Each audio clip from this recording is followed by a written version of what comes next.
Usama bin Laden तो मर चुका मगर गुजरात का कसाई जिंदा है।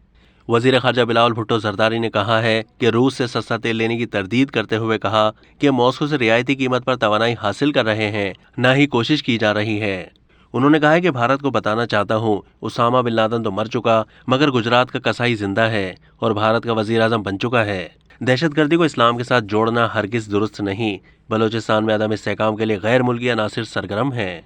दहशतगर्द अनासिर को हमारे हमसाया मुल्क से मुआविनत मिल रही है।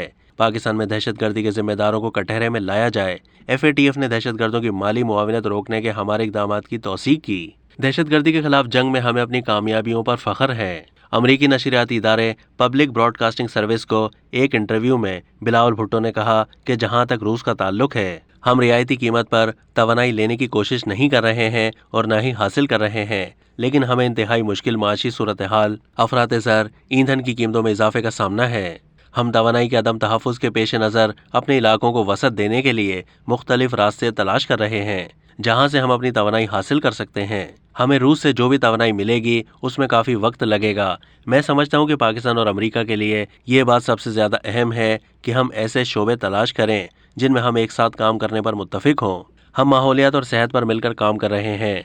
हम ख़ास तौर पर ख़वातीन के लिए कारोबारी और इक़्तिसादी मौक़े तलाश कर रहे हैं। अब तक के लिए इतना ही। मज़ीद मालूमात के लिए डेली जंग के YouTube चैनल को सब्सक्राइब कीजिए।